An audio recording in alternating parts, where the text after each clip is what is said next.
Hello everyone. इस video से civics का चैप्टर फर्स्ट आज स्टार्ट करेंगे, द इंडियन कॉन्स्टिट्यूशन। अब इस चैप्टर को बिगिन करने से पहले इसमें चैप्टर का जो टाइटल है इसमें देखेंगे टू वर्ड्स हैं, इंडियन एंड कॉन्स्टिट्यूशन। कॉन्स्टिट्यूशंस का अगर हम आपको मतलब समझाएं तो ये सिंपल सा होता है कि ऐसे कुछ बेसिक रूल्स जो किसी भी कंट्री में एग्जिस्ट करते हैं, कंट्री को ड्राइव करने के लिए, वहाँ गवर्न करने के लिए।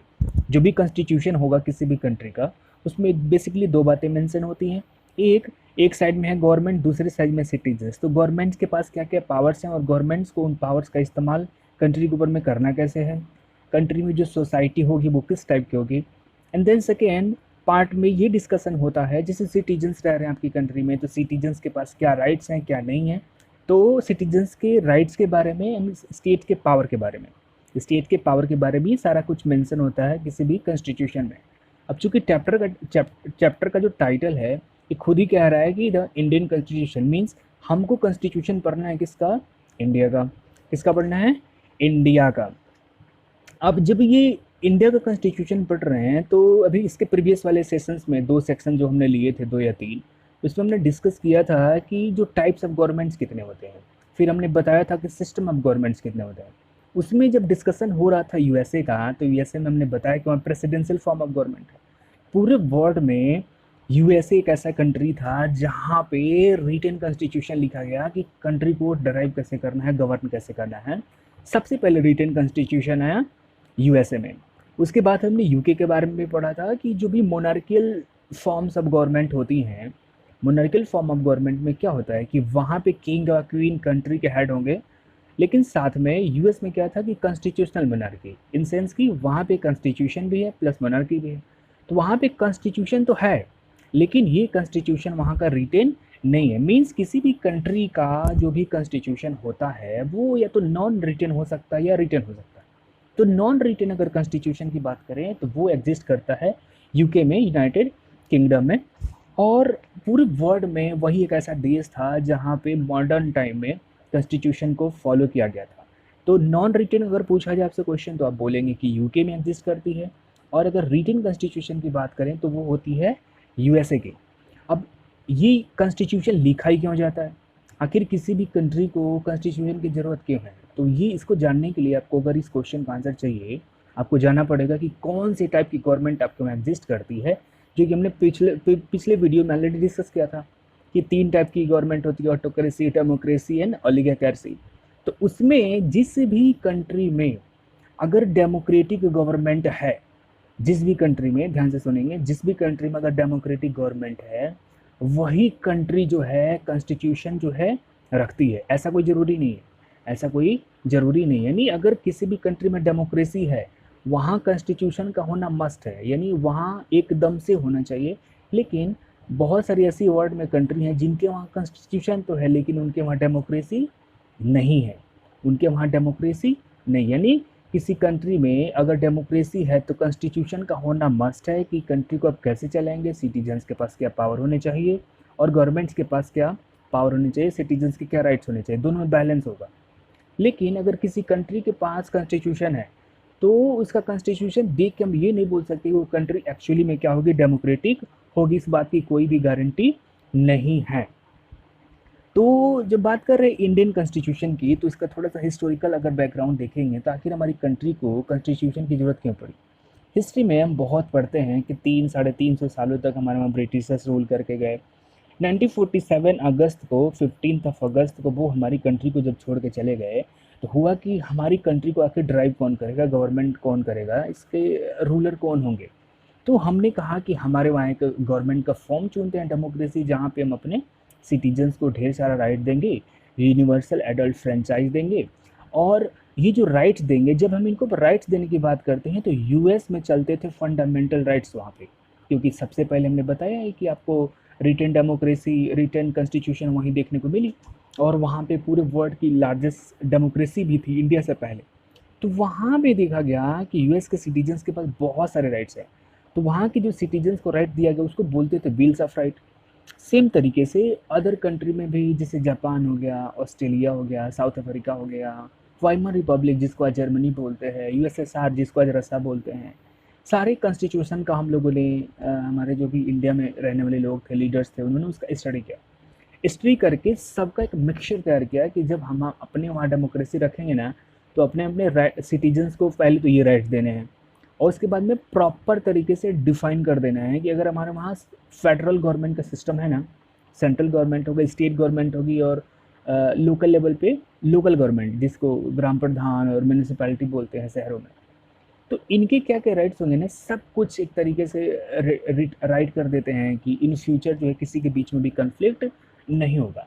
और साथ में ऑटोक्रेटिक वाली कंडीशन से बचने के लिए, जिसमें जो भी पावर आ गया किसी एक व्यक्ति के हाथ में नहीं चला जाए, तो वो पावर्स के सेपरेशन की भी बात की गई कि जो भी पावर है एल यानी लेजिस्लेटिव को देखते हैं आप, पावर्स का जो भी फॉर्मेशन वो करिए। एग्जीक्यूटिव बना दिया कि जो भी पावर्स है उसको डिस्ट्रीब्यूट करने का काम करवाइए, एग्जीक्यूट करवाने का काम करिए। दोनों लोगों में कन्फ्लिक्ट हो गई तो जुडिशरी का फॉर्मेशन करवा दिया। तो तब जा कर के हमने इंडियन कॉन्स्टिट्यूशन के बारे में हल्का फुल्का जानना शुरू किया कि हाँ, ये कॉन्स्टिट्यूशन हमें ऐसे अपना लिखना है। तो इसमें एक टॉपिक है जिसका नाम है why does a country need a constitution. आखिर किसी भी कंट्री को कॉन्स्टिट्यूशन चाहिए क्यों, वो चाहिए ही क्यों, इसके पीछे बहुत सारे रीज़न हैं। आप वर्ड्स में जब जाएंगे घूमने तो मोस्ट ऑफ द कंट्रीज ऐसी हैं जिनके वहाँ कॉन्स्टिट्यूशन है, जिनके वहाँ कॉन्स्टिट्यूशन है। तो लेकिन उसमें से बहुत सारी कंट्री क्या है, डेमोक्रेटिक भी कंट्री है। तो जो भी डेमोक्रेटिक कंट्री होती हैं are likely to have a constitution, उनके पास कॉन्स्टिट्यूशन का होना एक तरीके से मस्ट है। क्योंकि याद करिए प्रीवियस वीडियो में हमने क्या बताया था कि डेमोक्रेसी का मतलब ये हो गया कि सिटीजन्स को बहुत सारे राइट्स मिल रहे हैं, और सिटीजन्स के पास वो पावर है कि किसको गवर्नमेंट बनाना है, किसको गवर्नमेंट नहीं बनाना है, वो डिसाइड करें।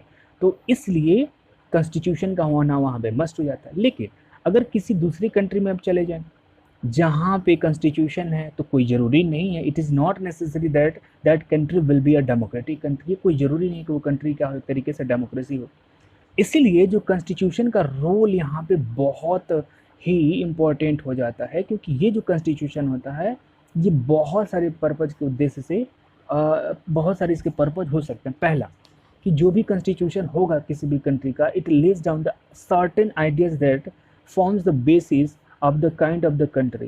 कहने का सेंस ये है कि पहला कॉन्स्टिट्यूशन क्या करता है कि जिस भी कंट्री में आप रह रहे हैं, जिस भी सोसाइटी में रह रहे हैं, उस कंट्री को चलाने के लिए, उसकी सोसाइटी को डिफाइन करने के लिए कुछ सर्टेन आइडियाज़ आ जाते हैं। सर्टेन आइडियाज़ का मतलब वही कि ओलिगार्सी होगी, हमारे वहाँ की गवर्नमेंट, हमारे वहाँ की सोसाइटी की ओलिगार्की होगी, मोनार्की होगी कि डेमोक्रेटिक होगी। तो पहला कॉन्स्टिट्यूशन यही करता है कि आपकी कंट्री को डिफाइन करेगा कि आपकी कंट्री जिसमें ये सिटीजन्स रह रहे हैं उनके पास, उनके वहाँ की गवर्नमेंट होने वाली कैसी है, उनके वहाँ की होने वाली कैसी है, यानी fundamental nature of the society बताएगा।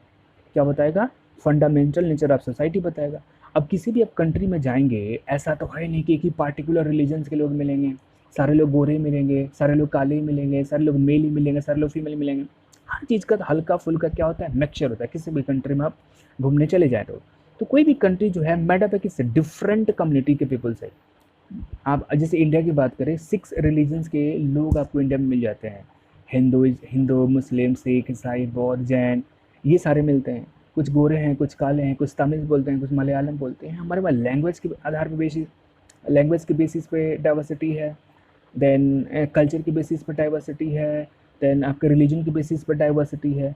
तो ऐसा तो कोई ज़रूरी है नहीं कि उस कंट्री में रहने वाले लोग किसी एक ही रूल को फॉलो करें। ऐसा पॉसिबल है क्या? नहीं है।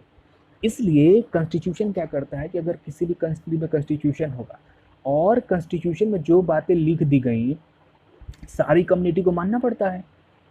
और इनडायरेक्टली ये भी कहें कि जितनी भी कम्युनिटी है उस सोसाइटी में, वो क्या करती हैं, अगर कॉन्स्टिट्यूशन लिखा गया तो इसका इनडायरेक्टली मतलब ये हो गया कि जितनी भी कम्युनिटी वो एग्जिस्ट कर रही हैं कि ठीक है, अगर कंट्री के लिए एक रूल बनाया जाएगा तो हम एज ए हिंदू भी मानेंगे, एज ए मुस्लिम भी मानेंगे, एज अ तमिलनाडु वाले भी मानेंगे, एज ए उत्तर प्रदेश वाले भी मानेंगे। तो मतलब कि जो भी नेसेसरी इशूज होते हैं उन पे सारे लोगों का क्या होता है, एग्रीमेंट होता है कि हाँ, कि अगर कोई रूल बना तो हम सारे लोग मानने को तैयार हैं।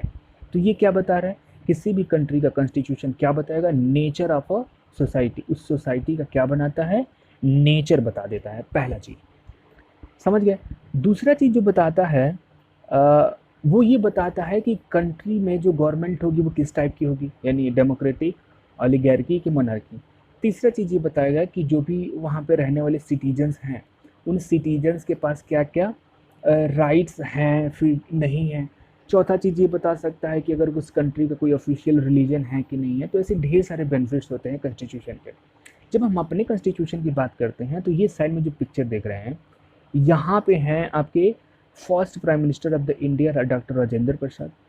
ये जो है, जब हम नहीं कह रहे थे कि अभी जब हम आज़ाद हुए 1947 में, तो ऐसा नहीं हुआ कि हम आज़ाद होते ही हमने डिमांड कर दी कि हमने कॉन्स्टिट्यूशन चाहिए, ऐसा नहीं था।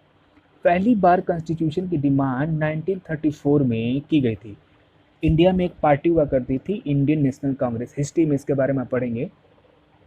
तो इंडियन नेशनल कांग्रेस के जो कुछ लीडर थे, उन्होंने डिमांड किया ब्रिटिशर्स से, क्योंकि हम उनके कॉलोनी थे। ब्रिटिशर्स ने डिमांड किया कि हमें क्या करिए कि हमें अपनी कंट्री, हमारी कंट्री को अब छोड़ के चले जाइए और हमें अपनी कंट्री को चलाने के लिए कुछ रूल रेगुलेशंस बनाने दीजिए, जिसके लिए हम क्या बनाएंगे, असेंबली करेंगे, जिसको बोलेंगे कॉन्स्टिट्यूएंट असेंबली। ठीक है, तो कॉन्स्टिट्यूएंट असेंबली बनाएंगे और सारे लोग बैठ के, चूँकि हम इंडियंस हैं, अब हमारी इंडिया में जो भी कल्चर डाइवर्सिटी एग्जिस्ट करती है, हम अपने हिसाब से अपने देश को चलाने के लिए रूल रेगुलेशन बना लेंगे, अब ब्रिटिशर्स हमारे देश को छोड़ के चले जाइए। तो ऐसा पहला बार डिमांड किया गया था 1934 में। 1934 में जब किया गया तो उसके बाद अभी 2-3 साल ही हुए थे कि तब तक जो है सेकेंड वर्ल्ड वार छिड़ गया पूरे वर्ल्ड में। सेकेंड वर्ल्ड वार यानी 1939 में छिड़ गया। तो जैसे ही 1939 छिड़ गया तो उसमें जो ब्रिटिशर्स थे वो युद्ध में लग गए। तो हमारे वहाँ के जो भी लीडर्स थे, उन्होंने कहा कि नहीं भाई, ऐसे नहीं चलेगा, कि अभी यही असली मौका है कि ब्रिटिशर्स को अपने देश से बाहर उखाड़ फेंकते हैं और जैसे ही वर्ल्ड वार ख़त्म हो तो ब्रिटिशर्स को भी बाहर कर देंगे, हम लोग एक तरीके से इंडिपेंडेंट हासिल कर लेंगे। तो इसी सिलसिले में संयोग से 6 साल के बाद में 1945 में सेकेंड वर्ल्ड वार ख़त्म हो गया। इसके अगले ही साल हमने जो हमारे लीडर्स थे, महात्मा गांधी, जवाहरलाल नेहरू थे, देन सरदार वल्लभ भाई पटेल थे, इन लोगों ने ब्रिटिशर्स के सामने मांग रखी कि हमें अपना कॉन्स्टिट्यूशन बनाने के लिए आप हमें राइट दे दीजिए, हमें क्या कर दीजिए, हमको जो है ये राइट दे दीजिए कि हम अपने कॉन्स्टिट्यूशन का फॉर्मेशन करें। तब जाके फाइनली ब्रिटिशर्स एग्री हुए और दिसंबर 1946 में उन्होंने कहा कि ठीक है, आप लोग अपने कंट्री के लिए कॉन्स्टिट्यूशन बनाने के लिए असेंबली करो। तो 9 दिसंबर 1946 को फर्स्ट मीटिंग हुई और फर्स्ट मीटिंग हुई तो यहाँ पे बहुत सारे लीडर्स, 300 से ज़्यादा लीडर थे, वो लोग बैठ करके हमारी कंट्री को चलाने के लिए उन्होंने एक बहुत अच्छा सा क्या किया, कॉन्स्टिट्यूशन फाइनली बना दिया। और ये जो कॉन्स्टिट्यूशन है हमने कब लागू किया था, लागू किया 26 जनवरी 1950 में। और ये बताया गया कि हमारी कंट्री के जो फर्स्ट प्राइम मिनिस्टर होंगे वो कौन रहेंगे, Pandit Jawaharlal Nehru. And then second first हमारे जो भी प्रेसिडेंट होंगे वो कौन होंगे, डॉक्टर राजेंद्र प्रसाद। अब ये हमारी कंट्री की बात हो रही थी, हम इंडिया के बारे में बात कर रहे थे। तब तक क्या हो गया कि जैसे अभी हमने एक टॉपिक डिस्कस किया ना कि किसी भी कंट्री में मान लीजिए डेमोक्रेसी है तो वहाँ तो कॉन्स्टिट्यूशन का होना एकदम गारंटी है, लेकिन जिस कंट्री में डेमोक्रेसी नहीं है उनके वहाँ का क्या। तो ऐसा सिचुएशन देखने को मिला नेपाल में। नेपाल में ऑलरेडी क्या था, कॉन्स्टिट्यूशन था। नेपाल में ऑलरेडी क्या था, कॉन्स्टिट्यूशन था, लेकिन वहाँ पे डेमोक्रेसी नहीं। हुआ क्या कि सबसे पहले नेपाल में अगर देखेंगे वहाँ होती थी मोनार्की। अब मोनार्की आप हमसे नहीं पूछेंगे क्योंकि हमने ऑलरेडी प्रीवियस लेक्चर्स में डिस्कस कर लिया था। तो नेपाल में क्या थी, मोनार्की थी। तो वहाँ पे जो भी कॉन्स्टिट्यूशन था उस कंट्री का, तो कॉन्स्टिट्यूशन यानी प्रीवियस कॉन्स्टिट्यूशन जो नेपाल का वो कहता था, जिसको 1990 में लाया गया था। 1990 में नेपाल में कॉन्स्टिट्यूशन लाया गया और कॉन्स्टिट्यूशन में इस बात को बोला गया था कि जो फाइनल अथॉरिटी होगी वो किसके पास होगी, कंट्री की किंग के पास होगी। यानी कंट्री के अंदर में जो भी डिसीजंस लेने हैं वो कौन लेगा, किंग लेगा, यानी वहाँ के राजा लेंगे, वहाँ के राजा होंगे। अब 1990 में जब ये कॉन्स्टिट्यूशन में बात लिखा गया तो 2006 के समथिंग में वहाँ के लोगों ने, कुछ जो भी वहाँ के सिटीजन्स हैं, उन्होंने डिमांड कर दिया कि नहीं, हमारे कॉन्स्टिट्यूशन में अमेंडमेंट होना चाहिए और हमारे वहाँ भी क्या होना चाहिए, डेमोक्रेसी आनी चाहिए। तो उसको लेके उन्होंने बवाल कर दिया।